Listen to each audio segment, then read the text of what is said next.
What if the story of Indiana in the 21st century wasn't one of decline, but of sovereignty? What if our greatest strength, being the Crossroads of America, stopped being a vulnerability and started being the platform we own and control? Welcome to the Indiana Century Podcast. I'm your host, Kory Easterday. This is a story about 1,000 conversations, a broken system, and a different path forward.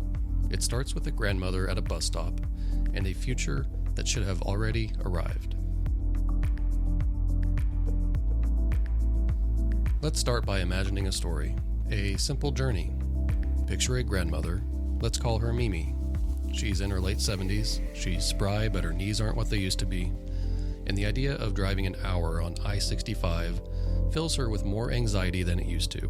One morning, she packs her day bag, locks her front door, and drives 2 minutes down her street to a newly paved, sheltered bus stop. A few neighbors are already there chatting. In a few minutes, a quiet green electric bus glides up. The driver, a man she knows from the next town over, greets her by name, helps her with her bag, and she finds a comfortable seat.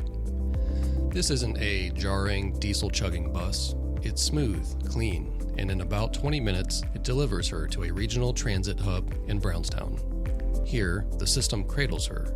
Clean, gentle signs guide her. An escalator takes her up to a platform where a clean electric rail car is waiting. This isn't a freight train, it's a comfortable frequent connector.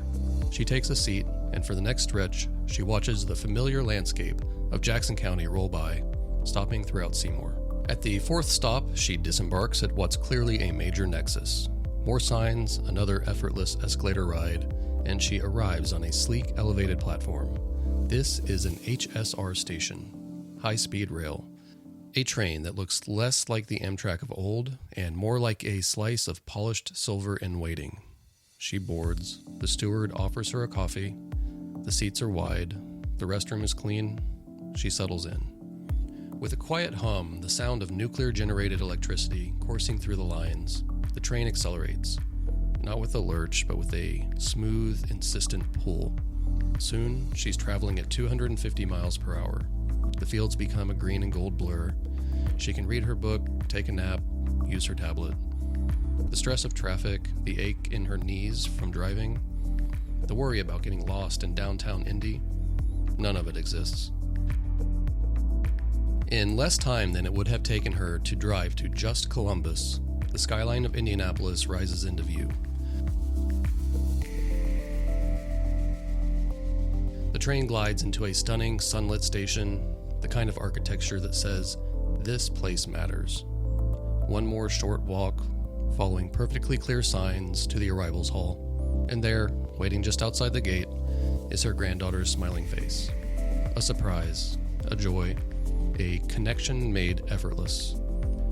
Mimi didn't have to brave the interstate. She didn't pay for an expensive airport shuttle from some distant regional airport. She embarked on a comfortable, dignified, and astonishingly swift journey from the heart of rural Indiana to the heart of its capital. This story isn't science fiction.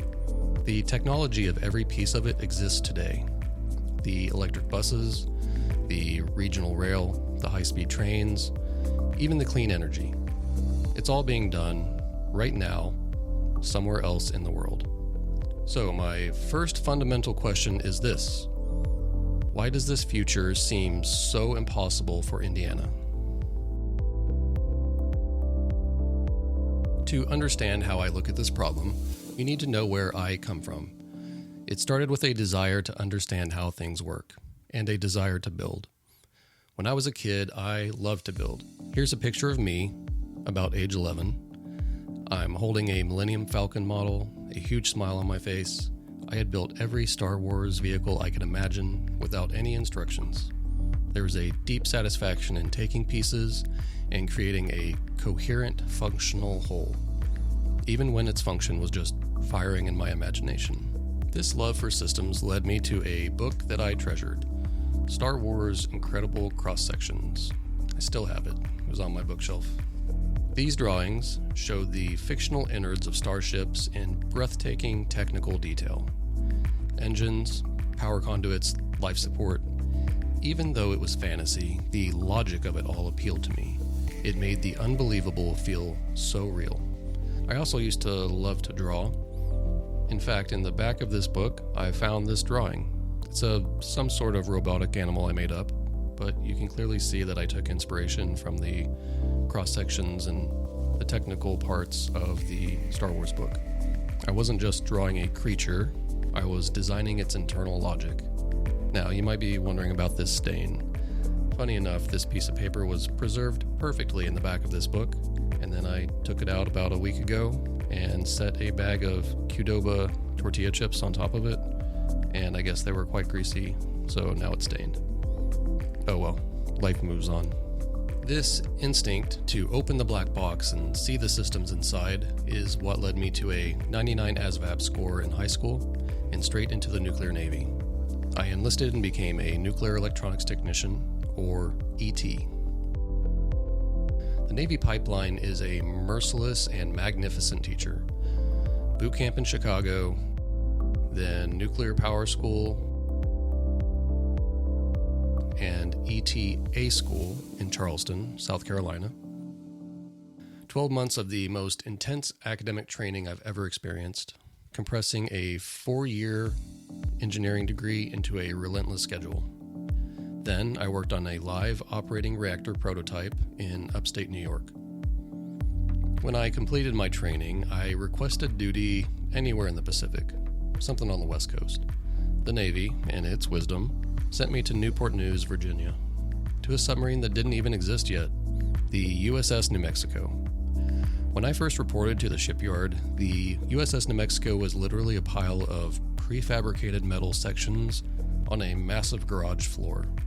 One of the reasons that submarine qualification is so challenging is because of this. When I showed up to the USS New Mexico, the boat wasn't built yet, so all of the junior guys that showed up had to go ride on other submarines to become qualified. So that's why I have a USS Nebraska qualification card. I traveled to Washington State. I got to go on a deployment with the USS Nebraska and their amazing crew, and that's where I qualified submarines. Now, if you're not familiar, you can see all these different qualifications on here. Stuff like battery, distilling plants, anchor and capstan, trim and ballast, firefighting. You have to learn every single system on the entire submarine. You have to study it, you have to understand how it works inside and out, and then you have to go talk to one of the trained operators, and they're going to drill you and ask you questions until they're satisfied that you understand it, and only then will they give you that signature. You have to repeat that for every single system. That way, the entire crew has a general understanding of how everything on the submarine works, so that if you're ever in an emergency and people are incapacitated, the remaining people will know what to do to save everybody's life. When you get qualified on submarines, you get this pin. It's a submarine warfare pin. People call them dolphins. Mine are carved in the back and they say March 7th, 2007, KM Easterday. For the next 6 years, my job was to help build it, wire it, test it, and bring it to life. I was there for the first weld, I was there when we took the reactor critical for the first time, and I was there when we first submerged. I remember my role during that first reactor criticality test vividly. I was a stopwatch operator for a 55-second shim cycle. It sounds simple, but in that moment, with Admiral Rickover's principles hanging in the air, the timing of every action was a sacrament. Precision meant safety. Safety was life. We eventually took the completed submarine out for sea trials, tests that push a machine to its absolute limits, exceeding reactor power benchmarks, diving below test depth. I was lucky enough to be off watch when we did an emergency surface from test depth. In other words, we took the boat as deep as we could, we blew the ballasts, creating a ton of instant buoyancy, and then propelled ourselves to the surface. Here's a video of a Virginia-class submarine doing what I just explained. Imagine me standing in that torpedo room. I experienced multiple seconds of a zero gravity feeling. The sound of the hull crashing back into the ocean washed over us. It was a once-in-a-lifetime experience. It was exhilarating and, yes, oftentimes terrifying. Your life depends on the integrity of every weld, the soundness of every decision made years before, and the integrity of your shipmates. And that's where I learned the non-negotiable lesson. It wasn't about nuclear physics or electronics. It was about culture. On a submarine, 125 men live in a sealed tube deep under the ocean. There is no room for ego, for ambiguity, for somebody else's problem. If you see a leak, you immediately call it away. Flooding! If you smell smoke, fire. And when that call goes out, every single person on the boat, whether they're on watch, asleep, eating, or taking a crap, immediately has a role. They move with purpose. They trust that the person next to them knows their job. On a submarine, your survival depends on the integrity and competence of the crewmate you might not even like. It's easy to see how teamwork and integrity are vital to survival inside a submarine. What's harder to see, but is just as true, is that the same principle applies inside the borders of a state. We are all in this together. The integrity of our systems, our energy grid, our roads, our economy, determines our collective security and prosperity. I was honorably discharged in 2012 and returned to Indiana with that mindset, a focus on systems, integrity, and collective responsibility. And what I saw broke my heart.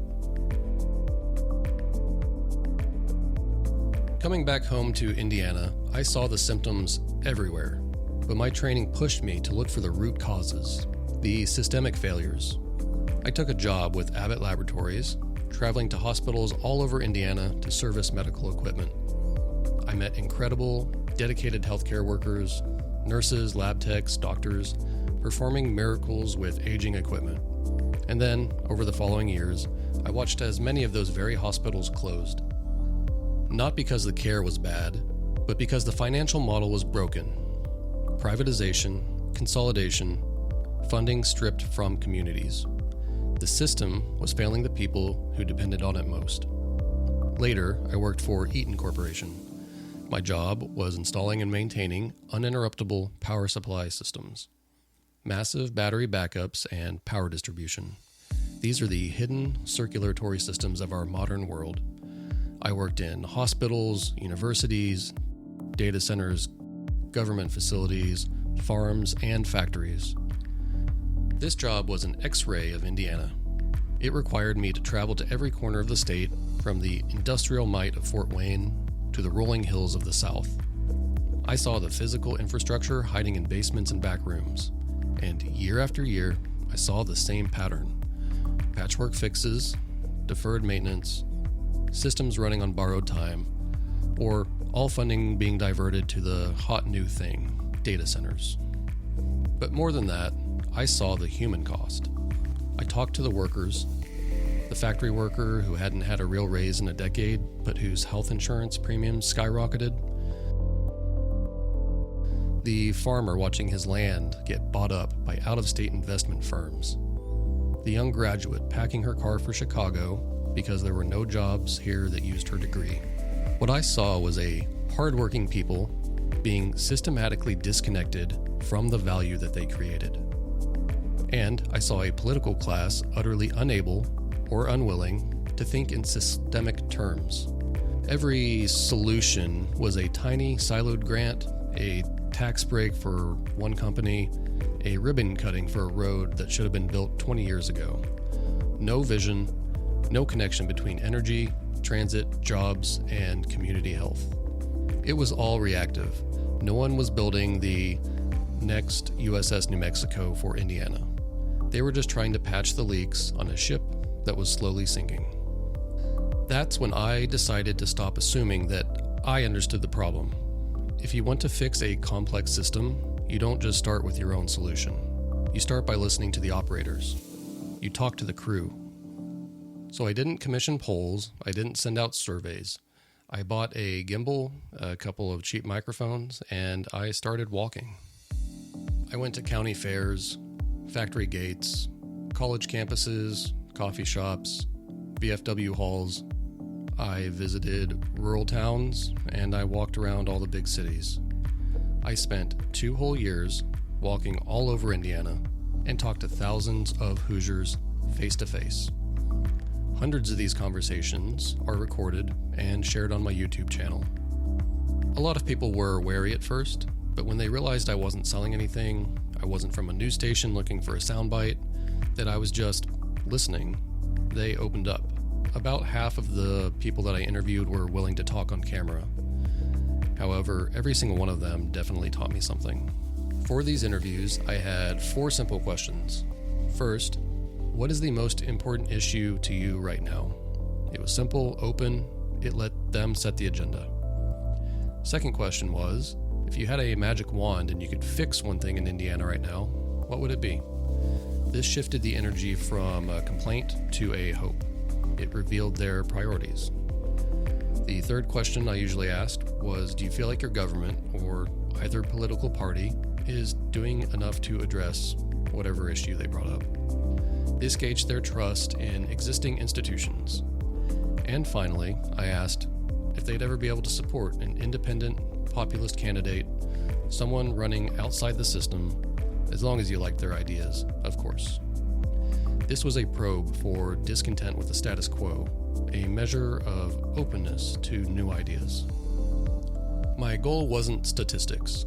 Numbers tell you what is happening. Stories tell you why it matters. I collected over 1,000 of these stories, and I'm still going. After these interviews, 3 universal patterns emerged. Not Republican and Democrat patterns, not urban or rural patterns. We're talking about human patterns.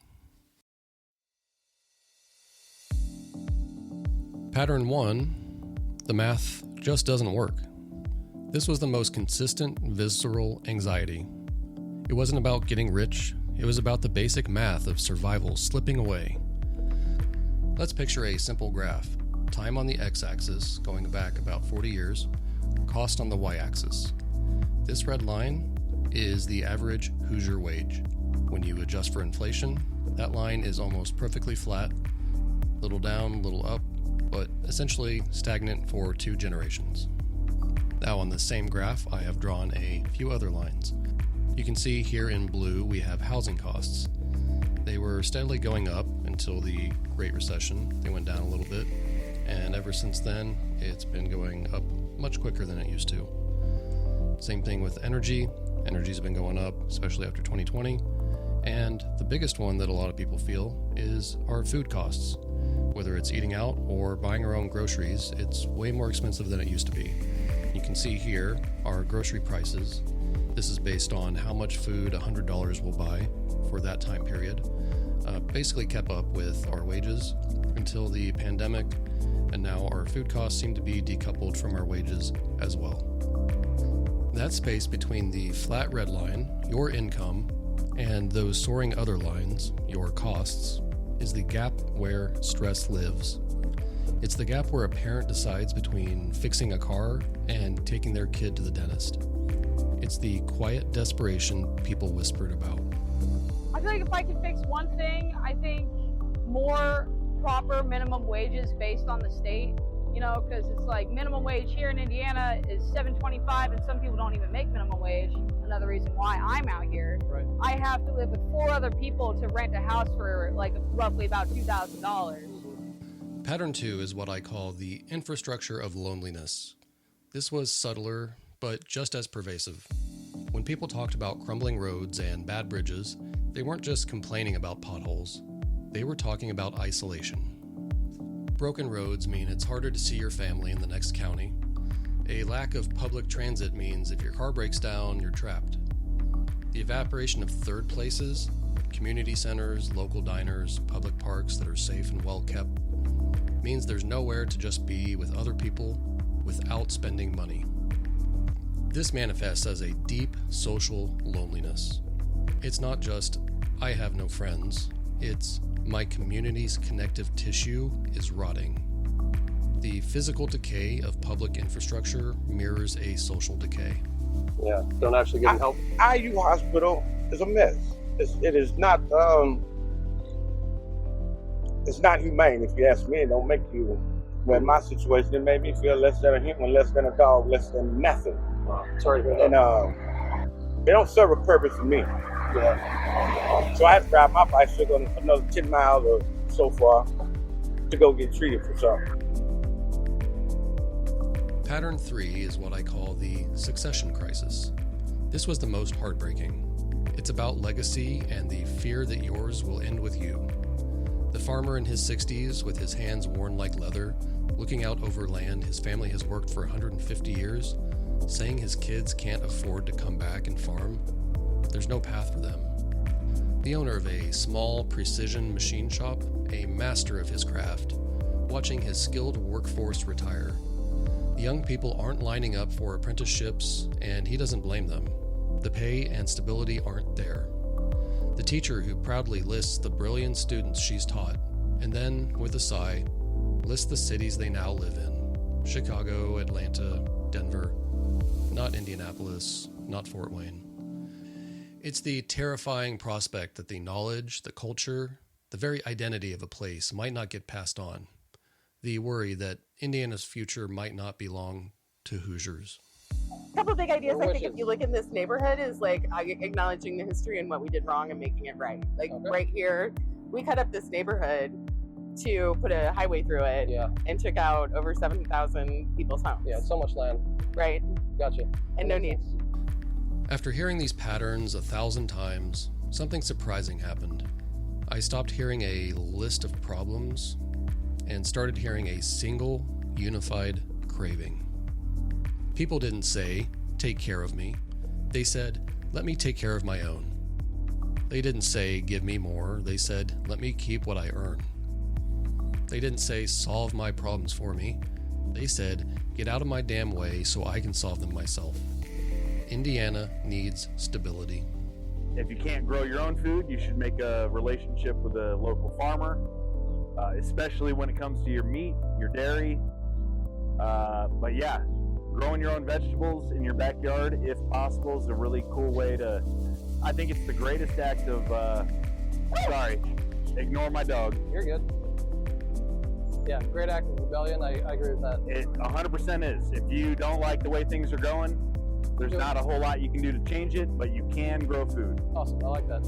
And the issue as far as Columbus goes is the amount of housing, because we're doing a lot of stuff that's, to me, is unnecessary when there's bigger problems like helping the homeless, helping the community as a whole versus these projects that we're doing that are really pointless. The bigger issue is the rising costs. I feel like as a small business owner, I don't want to raise the costs for my patients, and but yet on the other side, in terms of the consumables that we get, the products that we order, those costs are not only going up, we're being charged credit card fees now. So it's just trying to hard to balance budgeting the rising costs, but not passing that on to the patients. That's kind of one of the major things that's grinding my gears at the moment. You know, right now, I think the economy, the way it is with the inflation and everything, I think that's what needs to be worked on. This is the core insight. Hoosiers don't want to be dependent. They want to be sovereign. And this brings us to our state's favorite metaphor and its fatal flaw.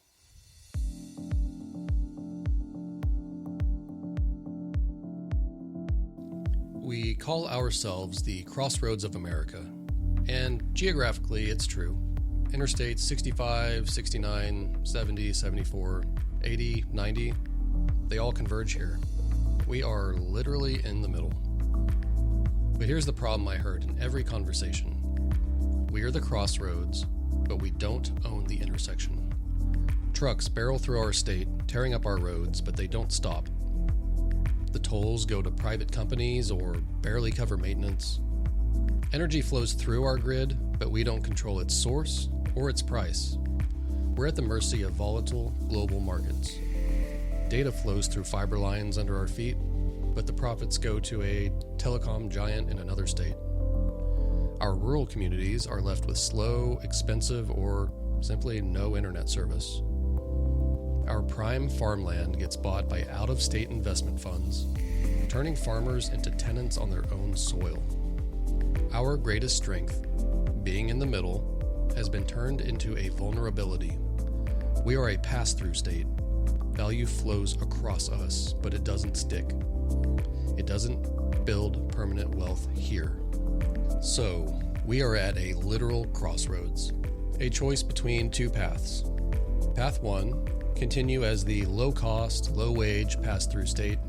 Keep our taxes just low enough to attract warehouses that could leave tomorrow for an even lower cost state.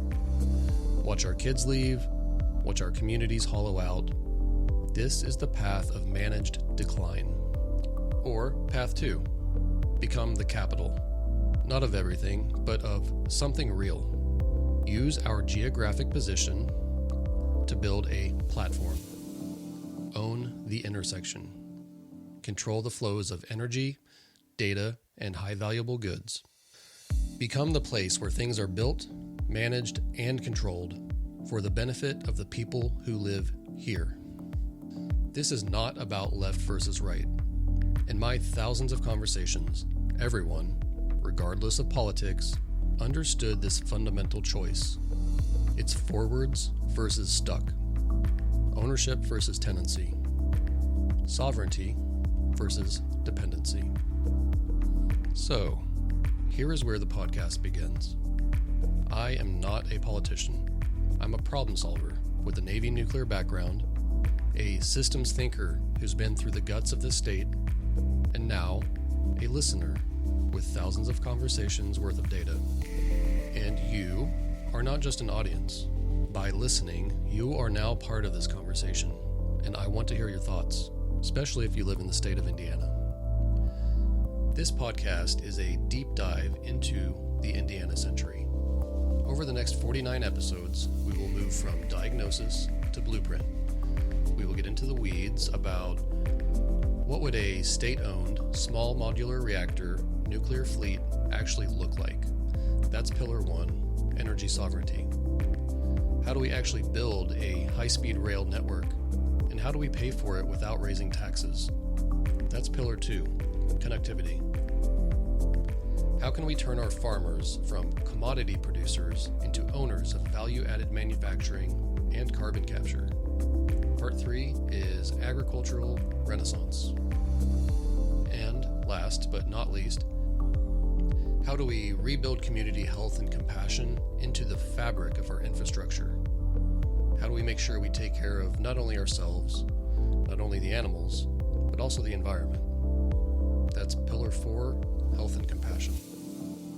And crucially, what are the anti-corruption, governance, and political strategies to make all of this durable so it can't be undone in the next election cycle?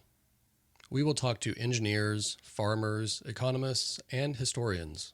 We will break down complex ideas on a whiteboard. This will be a collective learning journey. But it starts with a shared diagnosis. We have to agree on what's broken before we can build something new. Before we talk about solutions, we had to start here, with the truth of what people are actually experiencing. Next week on the Indiana Century Podcast, we take this diagnosis to the next level. Episode 2, The Crossroads Trap, a history of Indiana's low-cost, high-risk strategy. We'll look at historical choices that got us here, the economic data that proves incrementalism is the riskiest path of all, and why our current model is a poverty trap dressed up as fiscal conservatism. It's the foundational episode for everything that comes after. I'm your host, Kory Easterday, and this is the Indiana Century Podcast. We'll see you next week.